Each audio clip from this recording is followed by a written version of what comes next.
أعوذ بالله من الشيطان الرجيم بسم الله الرحمن الرحيم وإذا أخذنا ميثاقكم ورفعنا فوقكم الطور خذوا ما آتيناكم بقوة واذكروا ما فيه لعلكم تتقون ثم توليتم من بعد ذلك فلولا فضل الله عليكم ورحمته لكنتم من الخاسرين صدق الله العظيم وَإِذَا أَخَذْنَا مِيثَاقَكُمْ اور اس وقت کو دھیان میں لاؤ جب لیا ہم نے تم سے پکا عہد وَرَفَعْنَا فَوْقَكُمُ الطُّورَ اور بلند کیا تمہارے اوپر طور پہاڑ کو خُذُوا مَا آتَيْنَاكُمْ بِقُوَّةٍ یعنی کہا تمہیں کہ پکڑو وہ جو دیا ہے ہم نے تم کو مضبوطی سے وَاذْكُرُوا مَا فِيهِ جو کچھ اس میں ہے اس کو یاد کرو لعلکم تتقون تاکہ تم بچ سکو یعنی عذاب سے ثم تولیتم من بعد ذلک پھر گئے تم اس کے بعد فلولا فضل اللہ علیکم پس اگر اللہ تعالیٰ کا فضل تمہارے اوپر نہ ہوتا اور اس کی رحمت لکنتم من الخاسرین تو تم خسارہ پانے والوں میں سے ہو جاتے بنی اسرائیل کی خرابیوں اور برائیوں کو پیچھے ذکر کیا جا رہا ہے موسیٰ علیہ السلام سے خود انہوں نے مطالبہ کیا جب آزاد ہو گئے فرعون سے بنی اسرائیل اللہ رب العزت نے فرعون اور فرعونیوں کو غرق کیا اور ان سب کو جو موسیٰ علیہ السلام کے ساتھ نکلے تھے بنی اسرائیل ان سب کو بچا لیا جس رستوں سے جس پانی سے جس دریا سے ان کو بچایا اسی رستے اور اسی دریا اور اسی پانی میں ان کو غرق کیا تو اصل طاقت اور قدرت اللہ کی ہے وہ کسی کو پانی فائدہ مند بھی بنا دے کسی کے لیے اور کسی کے لیے نقصان دہ بنا دے کیونکہ فائدہ اور نقصان دینے والی ذات صرف اور صرف اللہ کی ہے اور پھر اس کے ساتھ قانون نجات بیان فرمایا کہ دنیا میں اس وقت جتنے بھی فرقے ہیں مسلمان یہودی عیسائی صابی مجوسی یہاں گزشتہ آیات میں 4 کو ذکر کیا گیا ایک دوسری جگہ پر مجوسیوں کو بھی ذکر ہے ان کے میں سے کامیاب اور نجات پانے والا کون سا فرقہ ہے تو فرمایا جو ایمان لائے گا اچھے اعمال کرے گا وہی کامیاب ہے اب یہاں پر مزید ان کی خرابیوں کو ذکر کیا وَإِذْ أَخَذْنَا مِيثَاقَكُمْ اس وقت کو یاد کرو جب ہم نے تم سے پکا عہد لیا پکا عہد ان سے یہ لیا تھا کہ آزادی کے بعد انہوں نے موسیٰ علیہ السلام سے کہا کہ اب ہم ہو گئے آزاد پہلے تھے ہم غلام فرعون ہم پر ظلم ڈالتا تھا عورتوں سے کام لیتا تھا مردوں سے بگاڑ کے کام لیتے تھے لہذا اب آزادی مل گئی ہے تو اب ہمیں کوئی کتاب چاہیے کوئی قانون ہو جس پر ہم عمل کر سکیں موسیٰ علیہ السلام سے مطالبہ کیا انہوں نے اللہ تعالیٰ سے درخواست کی اللہ تعالیٰ نے فرمایا 40 دن طور پر جا کر اعتکاف بیٹھو 40 دن کے بعد کتاب دی گئی ان کو کہا یہ کتاب ہے کہتے ہم تو نہیں مانیں گے ہمیں کیا پتا کہ یہ کتاب اللہ نے دی ہے یا تم خود بنا کے لے آئے ہو اللہ کے نبی موسیٰ علیہ السلام نے بنی اسرائیل میں سے 70 آدمیوں کو چنا اور طور پہاڑ پر لے گئے اور وہاں جا کے اللہ تعالیٰ سے ہم کلام ہوئے اللہ تعالیٰ کی طرف سے آواز آئی کہ یہ میری ہی کتاب ہے اور میں نے موسیٰ علیہ السلام کو دی انہوں نے وہاں پر پھر یہ برائی کی کہ ہمیں کیا پتا کہ یہ جو آواز آ رہی ہے یہ اللہ تعالیٰ کی ہے یا کسی اور کی ہے۔ اللہ تعالیٰ کا عذاب ان پر نازل ہوا کہ اتنی جرئی اور جرت انہوں نے اختیار کی، اور یہ 70 کے 70 لوگ ایک چیخ آئی اور اس کی نظر ہو گئے اور موت کے گھاٹ اتر گئے۔ موسیٰ علیہ السلام پریشان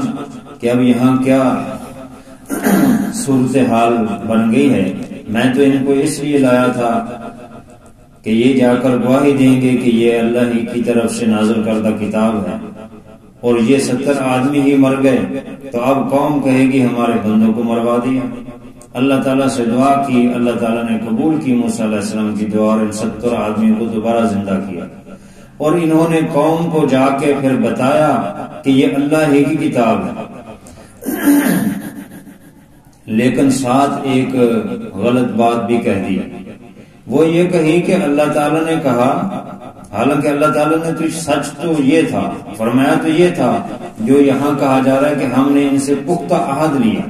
یعنی ان سے عہد لیا تھا کہ تم ہر صورت تورات پر عمل کرو گے۔ لیکن انہوں نے وہاں جا کے بنی اسرائیل کی قوم کو بتایا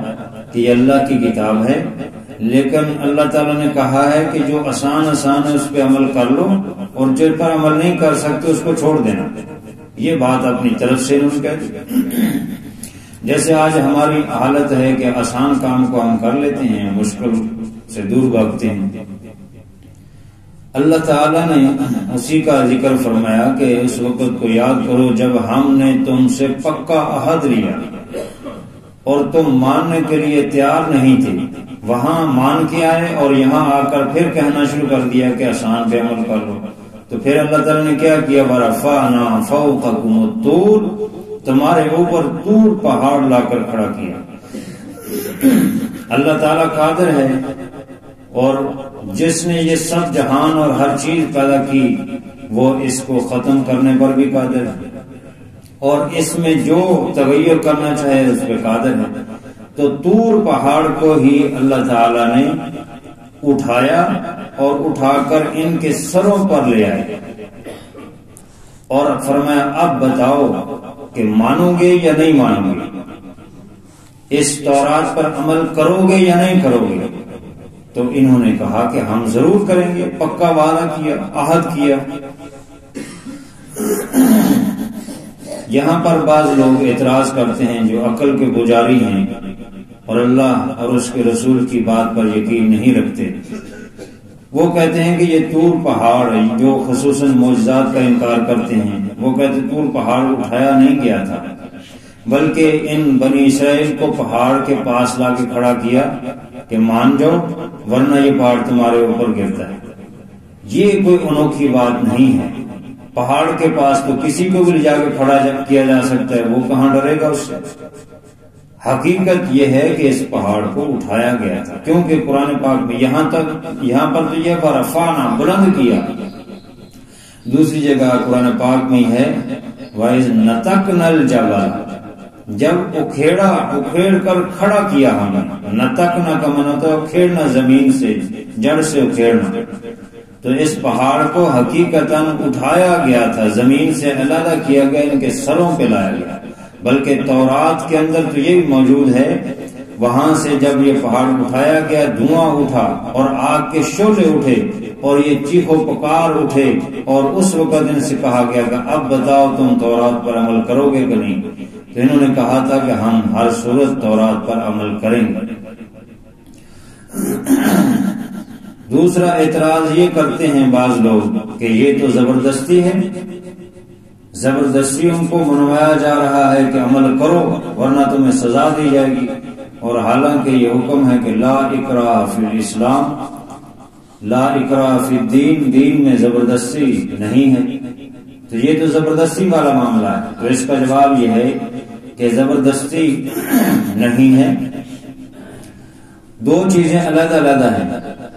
دین اسلام کے اندر داخلے کے لیے کوئی زبردستی نہیں، اپنی مرضی سے انسان اپنے شوق سے اور قرآن و حدیث کی حقیقت سمجھتے ہوئے وہ اسلام کی طرف راغب ہو اور اسلام میں داخل ہو جائے۔ جب وہ اسلام میں داخل ہو جائے تو پھر اسلام کے قانون کی پابندی کرنا یہ ضروری ہے، پھر اس پر زبردستی کی جائے گی۔ قانون کی پابندی کرنا یہ دین میں زبردستی داخل کرنا نہیں ہے، داخل اپنی مرضی سے ہوگا۔ جب دین اسلام میں داخل ہو گیا، اب قانون کی پابندی کو کوئی زبردستی کہے، کوئی جبر کہے، کوئی زیادتی کہے تو یہ اس کی عقل کا فطور ہے۔ قانون کی پابندی سے ہی قومیں بلند ہوتی ہیں، وہ ترقی کرتی ہیں۔ جو قوم قانون کی پابندی نہیں کرتے وہ کبھی بھی ترقی نہیں کرتے۔ تو دین اسلام کا جب داخل ہو گئے دین اسلام میں، اب دین اسلام کے قوانین کی پابندی کرنی ہے، نماز کی پابندی کرنی، اس طرح تو سب تعزیرات اور حدود ختم ہو جائیں گے۔ ایک شخص قتل کرتا ہے اور اگر اس کو سزا نہ دی جائے تو وہ فساد پھیلائے گا، تو یہ زمین فساد فی الارض ہے اور اس کو تو منع کیا جاتا ہے، اور اسی لیے یہ قانون دیا ہے اللہ تعالیٰ نے۔ تو اس لیے وہاں بھی جو بنی اسرائیل سے یہ کہا گیا وہ زور زبردستی نہیں بلکہ ان کو قانون کی پابندی کی جو ہے ان پر جبر کیا جا رہا ہے۔ ان کو دین اسلام یا اس وقت کا جو مذہب تھا یہودی، اس میں داخلے کے لیے نہیں کہا جا رہا، وہ داخل تو پہلے سے نہیں،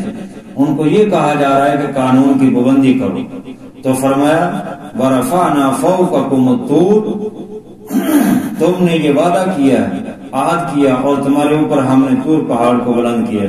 خُذُوا مَا آتَيْنَاكُمْ بِقُوَّةٍ، اور کہا گیا پکڑو تم وہ جو تمہیں دیا گیا ہے مضبوطی کے ساتھ، یعنی جو تمہیں قوانین دیے گئے ہیں مضبوطی سے پکڑنے کا مطلب یہ نہیں کہ ہاتھ میں کوئی چیز پکڑ لو، اس میں مضبوطی سے عمل کرو۔ تو جب قانون سے مضبوطی سے عمل کیا جاتا ہے تو وہ اور مضبوط ہوتا ہے، نسل در نسل چلتا ہے، اور وہ قوت سے پکڑنا یہی ہے۔ تو یہ بنی اسرائیل کو ان کا یہ واقعہ ذکر کرنے کا مقصد یہ نہیں کہ واقعہ سن کے اور مزے اڑاؤ، بلکہ مقصد یہ ہے کہ اے امت محمدیہ تم ایسے نہ کرنا قرآن کے ساتھ جو تمہیں سب سے اونچی کتاب دی گئی ہے، بلکہ خذوا ما آتیناکم بقوہ، جو کتاب تمہیں یعنی قرآن پاک دیا گیا ہے اس کو مضبوطی سے تھامو، اس کے قوانین پر عمل کرو۔ وَاذْكُرُوا مَا فِيهِ لَعَلَّكُمْ تَتَّقُونَ، اور یاد کرو جو کچھ اس میں ہے، قرآن پاک میں جو کچھ اللہ تعالیٰ نے دیا ہے اس کو یاد کرو، سمجھو، اس کے معنی مطالب سمجھو، اس کی تشریحات سمجھو اور اس پر عمل کرو۔ اور دین اسلام جو اللہ نے قرآن کی شکل میں اور احادیث کی شکل میں ہمیں دیا ہے اس کو نافذ کرو۔ سب سے پہلے اپنے جسم پر نافذ کیا جائے، اور پھر اپنے گھر پر، اور پھر اپنے محلے، اور اسی طرح اپنے شہر اور ملک اور قوم پر نافذ کیا جائے۔ تو اس قرآن کو خود پڑھنا، سمجھنا اور دوسروں تک پہنچانا، اس کی اشاعت میں حصہ لینا، یہ ہر مسلمان کے لیے اس کا حق ہے کہ اس کو پڑھے بھی اور دوسروں تک بھی اس کو پہنچائے، اور اس کی اشاعت کے لیے جس قدر صلاحیت اللہ نے دی ہیں وہ صلاحیتیں لگائے اور اس قرآن کی اشاعت کرے۔ تو فرمایا وَاذْكُرُوا مَا فِيهِ، جو کچھ اس میں ہے اس کو یاد کرو، لَعَلَّكُمْ تَتَّقُونَ، تاکہ تم بچ سکو اللہ کے عذاب سے۔ تقوی طہارت تبھی تمہیں حاصل ہوگا جب تم اس کتاب کے مطابق عمل کرو گے اور اس کو یاد کرو گے۔ ثُمَّ تَوَلَّيْتُم مِّن بَعْدِ ذَلِكَ، جب پکا وعدہ کر لیا تم نے عہد، تو اس وقت تو کہا کہ ہم مانتے ہیں، ہم اس پر عمل کریں گے۔ جب طور پہاڑ ہٹ گیا تو کون میں کون والی بات، پھر جو ہے وہ انکاری ہو گئے، پھر ماننے کے لیے تیار نہیں۔ ثم تولیتم من بعد ذلک، پھر اس کے بعد پھر گئے اور اس عہد کو توڑ دیا۔ فلولا فضل اللہ علیکم ورحمتہ، بس اگر نہ ہوتا اللہ کا فضل تمہارے اوپر، اس کی رحمت، تو تمہیں اسی وقت دوبارہ پھر عذاب ہو جاتا اللہ کا، اور تم سب کے سب تباہ ہو جاتے۔ یہ تو اللہ کا فضل اور اس کی رحمت ہوئی ہے، اور حضور صلی اللہ علیہ وسلم آپ کے طرف اور ساری قوموں کی طرف، ساری انسانیت کی طرف بھیجا گیا، تو تمہیں ایک پھر موقع دیا گیا۔ تمہارے آباء و اجداد نے تو یہ حرکتیں کی ہیں، لیکن تمہیں موقع دیا گیا کہ اب اس آخری نبی پر ایمان لے آؤ تاکہ تم اللہ کے عذاب سے بچ سکو۔ تو یہ اللہ کی رحمت ہے کہ اللہ نے موقع دے کر تم سب کو ختم نہیں کیا اے بنی اسرائیل، بلکہ تمہیں پھر موقع دے دیا کہ اب آخری نبی پر ایمان لے آؤ۔ تو یہی اللہ کی رحمت اور اس کا فضل تم پر ہوا ہے، اور اگر یہ نہ ہوتا تو لَكُنْتُم مِّنَ الْخَاسِرِينَ، تو تم خسارہ پانے والوں میں سے ہو جائے،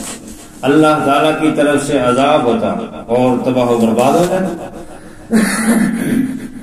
اس لیے ضروری ہے، انتہائی ضروری ہے کہ ہم قرآن پاک کے قوانین کو سمجھیں، اس پر عمل کریں، اور کامیابی بھی یہی ہے۔ اس لیے اس سے پہلے نجات کا قانون بیان فرمایا، اور وہ یہی ہے کہ ایمان لائیں اور ایمان کے بعد اچھے اعمال کریں، اعمال صالح کریں۔ حضرت مولانا عبید اللہ سندھی رحمہ اللہ فرماتے ہیں کہ مذاہب کے دو دور ہیں، ایک سابی، دوسری حنفی۔ سابی دور جو ہے وہ آدم علیہ السلام سے لے کر نوح علیہ السلام تک ہے، اور پھر حضرت ابراہیم علیہ السلام سے لے کر حضور علیہ السلام تک جو ہے یہ حنفی دور ہے۔ اور سارے جتنے بھی بعد میں آنے والے انبیاء اور ان کی قومیں وہ یہی نسبت کرتے گئے حضرت ابراہیم علیہ السلام کی طرف، حتیٰ کہ مکہ کے مشرکین بھی یہ نسبت کرتے تھے کہ ہم حنیف ہیں، ابراہیم علیہ السلام کی طرف اپنی نسبت کرتے تھے۔ یہودی بھی اپنے آپ کو اسی طرف، اور عیسائی بھی۔ تو اللہ تعالیٰ نے دوسری جگہ فرمایا ہے کہ تم نسبت تو کرتے ہو لیکن ابراہیم علیہ السلام کی ملت کو چھوڑتے ہو اور اس پر عمل نہیں کرتے۔ تو یہ حنفی دور ہے، حنیفیت کا دور ہے۔ تو کامیاب